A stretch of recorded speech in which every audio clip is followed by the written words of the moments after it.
അതെ, നിങ്ങൾ വന്നോ? എന്തെങ്കിലും ജോലി കിട്ടിയോ? ഇല്ല റീനെ, പകല് ജോലി അന്വേഷിച്ച് ഒരുപാട് അങ്ങോട്ടും ഇങ്ങോട്ടും നടന്നു. പക്ഷേ എങ്ങും ജോലി കിട്ടിയില്ല. എന്റെ ദൈവമേ, ഇനി എന്താ സംഭവിക്കുക? വീടിന്റെ ഉടമസ്ഥൻ വന്നിരുന്നു. 4 മാസത്തെ വീടിന്റെ വാടക ചോദിച്ചിരുന്നു. അദ്ദേഹം പറഞ്ഞത് അദ്ദേഹത്തിന് ഇനിയൊന്നും കേൾക്കണ്ടാന്ന്. നാളെ രാവിലെ വാടക കൊടുത്തില്ലെങ്കിൽ നാട്ടുകാരുടെ മുമ്പിൽ നമ്മുടെ മുഖത്ത് ചെളി വാരി എറിഞ്ഞ് ചെരുപ്പ് കൊണ്ട് മാല അണിയിക്കുമെന്ന്. ഈശ്വര, ഇനി എന്തു ചെയ്യും? എനിക്ക് എന്ത് ചെയ്യണമെന്നറിയില്ല. ഒന്നാമതായി ജോലിയൊന്നും കിട്ടിയിട്ടില്ല. 4 മാസത്തെ വാടക കൊടുക്കാനുണ്ട്. ഇത്രയും കാശ് ഞാൻ എവിടുന്ന് സംഘടിപ്പിക്കും? കാശ് കൊടുത്തില്ലെങ്കിൽ വീട്ടുടമസ്ഥൻ എല്ലാവരുടെയും മുമ്പിൽ മാനം കെടുത്തും നമ്മളെ. വേണ്ട, ഇനിയിപ്പോ ഒരു വഴിയേ ഉള്ളൂ. നമുക്ക് ഈ ഗ്രാമം വിട്ടു പോകാം. ഈ രാത്രി തന്നെ ഈ ഗ്രാമം വിട്ടു പോണം നമുക്ക്. അപ്പോഴേക്കും വിജയ് അവന്റെ മോൾ 5 വയസ്സുള്ള റിധീനെ തൂക്കിയെടുക്കും. റീനയും കൂടെ പോകും. പാതി വഴിയിലെത്തിക്കഴിയുമ്പോൾ ഇടിയും മിന്നലും കൊടുങ്കാറ്റും വീശാൻ തുടങ്ങും. അത് കണ്ട് പേടിച്ച് റിധി എണീക്കും. അച്ഛാ, ഈ പാതിരാത്രിക്ക് നമ്മൾ ഈ കാട്ടിലൂടെ എങ്ങോട്ട് പോവാ? ഒന്നുമില്ല മോളെ, ഈ ദരിദ്രനായ അച്ഛൻ കാരണം നിങ്ങൾ രണ്ടുപേരും തെരുവിലൂടെ നടക്കേണ്ട അവസ്ഥ വന്നു. നിങ്ങളെന്തിനാ ഇങ്ങനെ പറയുന്നേ? ഇത് നിങ്ങളുടെ തെറ്റൊന്നുമല്ല. അവരിങ്ങനെ സംസാരിച്ച് എത്തിക്കഴിയുമ്പോൾ നല്ല രീതിയിൽ മഴ പെയ്യാൻ തുടങ്ങും. അങ്ങനെ അവർ വേറെ ഗ്രാമത്തിലെത്തും. അവിടെ എത്തിയിട്ടും അവർക്ക് താമസിക്കാൻ ഒരിടം കിട്ടിയില്ല. ഇനി നമ്മൾ എവിടെ താമസിക്കും?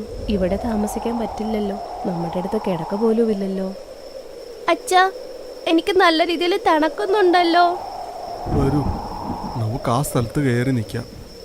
അവരെല്ലാരും കൂടെ ഒരു മുമ്പിൽ കാണുന്ന ഗുഹയിലോട്ട് പോകും. ഈ രാത്രി നമുക്ക് ഇവിടെ കിടക്കാം. പക്ഷെ നമ്മുടെ അടുത്ത് കിടക്കയും പുതപ്പൊന്നുമില്ലല്ലോ. അതിന് നമുക്ക് എന്തെങ്കിലും വഴിയുണ്ടാക്കാം. ആ ഗുഹയുടെ അടുത്ത് തന്നെ ചവറിടുന്ന സ്ഥലമുണ്ട്. വിജയ് ആ ചവറിൽ നിന്നും എന്തൊക്കെയോ തപ്പുന്നുണ്ടായിരുന്നു. പിന്നീട് അവൻ അതിൽ നിന്നും ഒരു ചാക്ക് കെട്ട് കിട്ടും. അവൻ അതും കൊണ്ട് അകത്തോട്ട് വരും. ആ ഗുഹയുടെ അകത്തോട്ട് അതങ്ങ് വിരിക്കും. എന്നിട്ട് അവർ ആ ചാക്കിന്റെ പുറത്തങ്ങ് കിടക്കും. അടുത്ത ദിവസം രാവിലെ ആയപ്പോഴേക്കും വിജയ് ജോലി തപ്പി ഇറങ്ങി. പക്ഷെ അന്നേ ദിവസവും അവൻ ഒരു ജോലിയും കിട്ടാതെ തിരിച്ചു വന്നു. അവിടെ ഗുഹയില് ഭാര്യയും മോളും വിശന്ന് അവനെയും കാത്തിരിക്കുകയായിരുന്നു. കുറച്ചു നേരം കഴിഞ്ഞ് വിജയ് അവിടെ എത്തും. അച്ഛാ, വന്നോ? എനിക്ക് നല്ല രീതിയിൽ വിശക്കുന്നുണ്ട് അച്ഛാ. കഴിക്കാൻ എന്തെങ്കിലും കൊണ്ടുവന്നോ? രാവിലെ തൊട്ടൊന്നും കഴിക്കാത്തത് കൊണ്ടായിരിക്കും. നല്ല വിശക്കുന്നുണ്ട് അച്ഛാ. ഇല്ല മോളെ, ആരും ഒരു ജോലിയും തരുന്നില്ല. നിങ്ങൾ ഇവിടെ നിൽക്ക്, ഞാൻ എന്തെങ്കിലും ഭക്ഷണം കിട്ടുമോ നോക്കാം.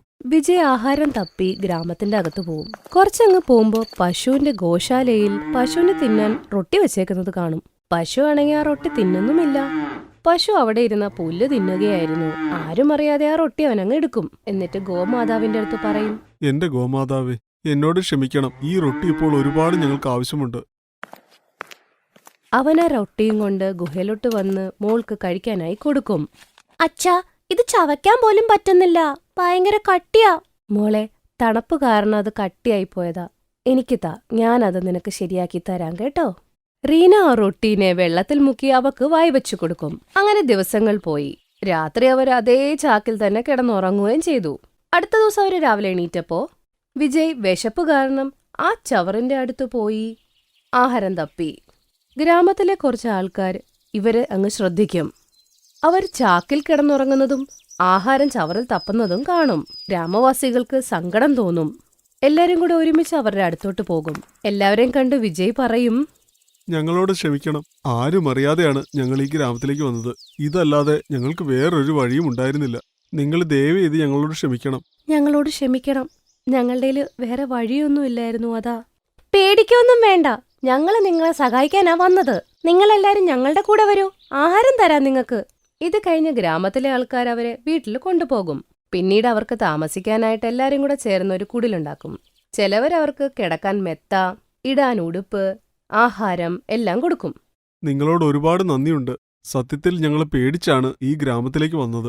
പക്ഷേ നിങ്ങളുടെ പെരുമാറ്റത്തിൽ നിന്ന് ഞങ്ങൾക്ക് മനസ്സിലായത് ഈ ലോകത്ത് നല്ല മനുഷ്യരുമുണ്ടെന്നാണ്. സത്യമായിട്ടും നിങ്ങൾ ചെയ്ത ഈ ഉപകാരം ഞങ്ങൾ ഒരിക്കലും മറക്കില്ല. അപ്പോഴേക്കും ഗ്രാമത്തലവൻ അവരോട് പറയും, എന്റെ കൃഷിസ്ഥലത്തേക്ക് ജോലിക്കായിട്ട് എനിക്ക് ആളെ ആവശ്യമുണ്ട്. നിങ്ങള് ഭാര്യയ്ക്കും ഭർത്താവിനും താല്പര്യമുണ്ടെങ്കിൽ അവിടെ ജോലി ചെയ്യാം. ഇത് കേട്ട് ഭാര്യയും ഭർത്താവിനും ഒരുപാട് സന്തോഷമാകും. ഗ്രാമത്തലവന്റെ കൃഷിഭൂമിയിൽ രണ്ടുപേരും ജോലി ചെയ്ത് ജീവിക്കാനുള്ള പൈസയും അതിൽ കിട്ടും. അങ്ങനെ സന്തോഷത്തോടെ അവർ ജീവിക്കും.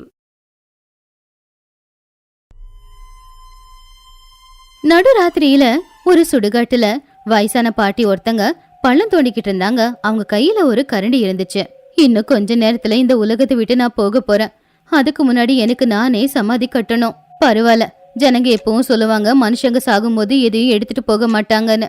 ஆனா இந்த மந்திர கரண்டிய நான் என் கூடவே தான் எடுத்துக்கிட்டு போறேன். இனி யாராலையும் என்ன மாதிரி மோமோஸ் பானிபூரிய செய்ய முடியாது.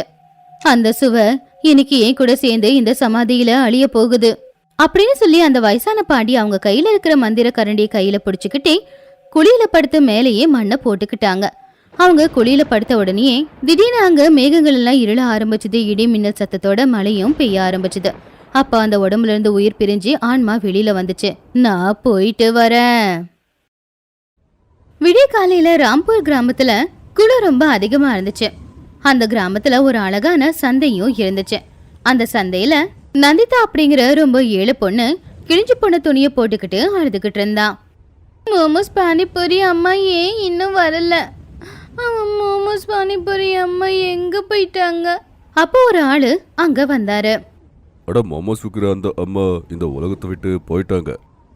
அவங்கள நாங்க ரொம்ப மிஸ் பண்ணிக்கிட்டே இருக்கோம். அப்படி சொல்லி அந்த ஆள் அங்கிருந்து போயிட்டான். இந்த பக்கம் நந்திதா அழுது அழுது உடம்பு முடியாம ஆயிடுச்சு.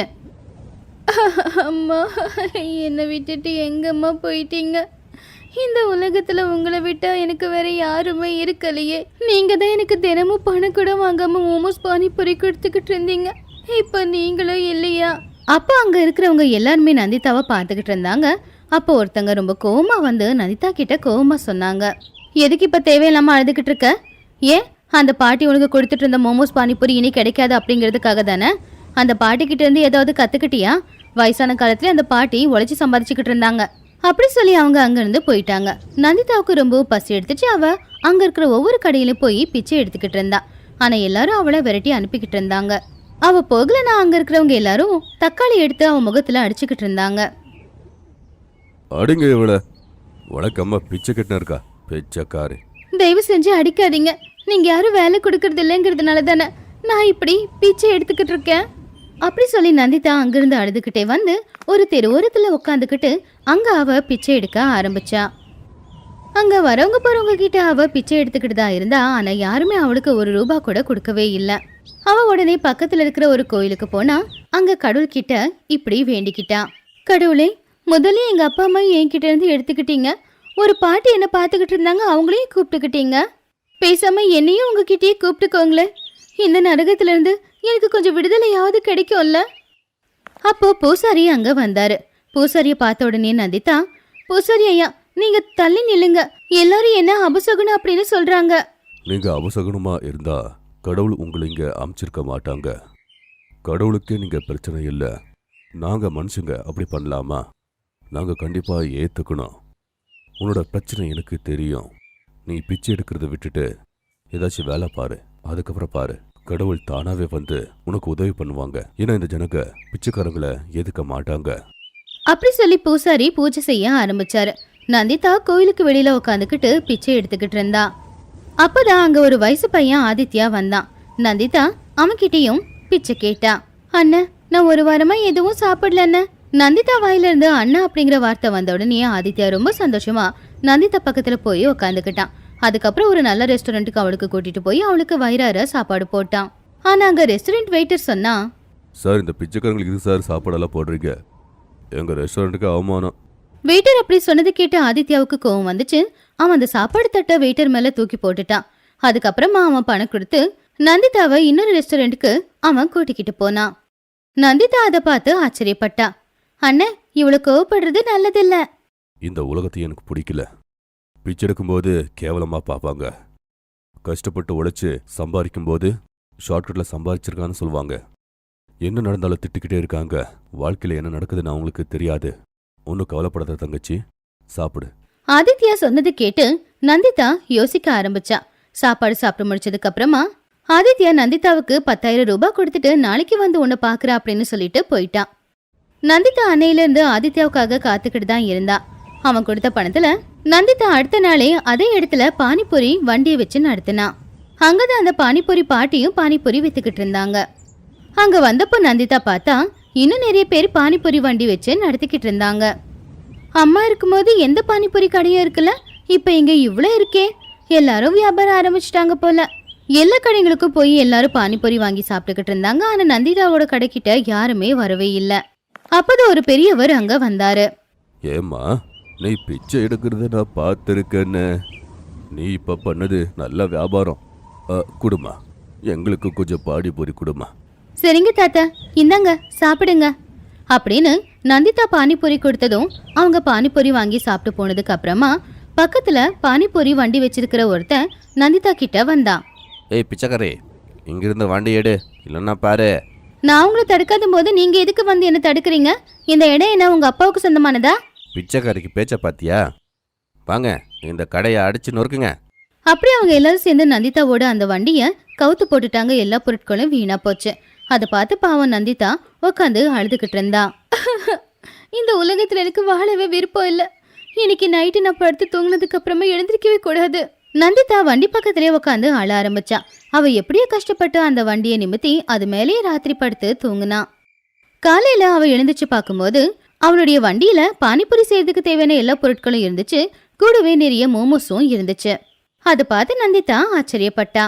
அட, பானிபூரி, மோமோஸ், இந்த மாதிரி தானே அந்த பாட்டி பானிபூரி செஞ்சுக்கிட்டு இருந்தாங்க. இந்த வாசத்தை என்னால மறக்கவே முடியாது. பாட்டி போனதுக்கு அப்புறமா பாட்டி செய்யற மோமோஸ் பானிபூரிக்காக ஊர் ஜனங்க தவிச்சுக்கிட்டு இருக்காங்க. அந்த வாசம் ஊர்க்காரங்களுக்கும் வந்துச்சு. எல்லாருமே நந்திதாவோட வண்டி கிட்ட போய் நின்னாங்க. நந்திதா கிட்ட அவங்க எல்லாருமே பானிபூரி மோமோஸ் வாங்கினாங்க. அக்கா, அம்மா போலே நீங்கள் பண்ணுறீங்க.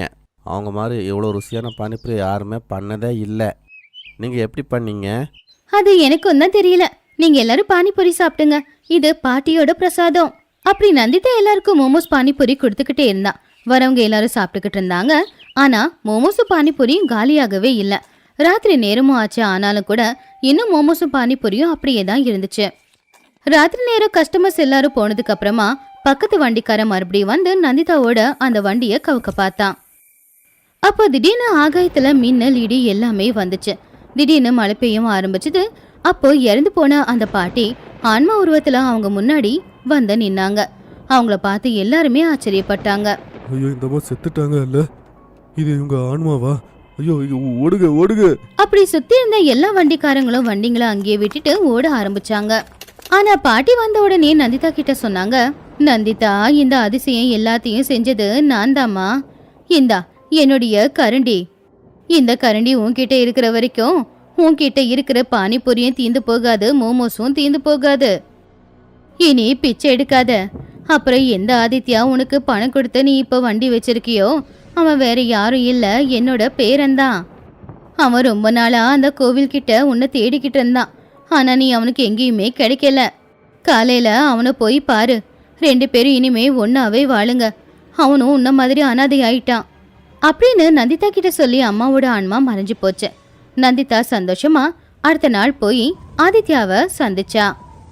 ஆதித்யா கிட்ட அவ நடந்தது எல்லாத்தையும் சொன்னா.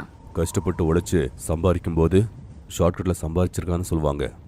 ஒன்றும் கவலைப்படாத தங்கச்சி, சாப்பிடு. அப்படி நந்திதா அன்னையில இருந்து ஆதித்யா கூட வாழ ஆரம்பிச்சா.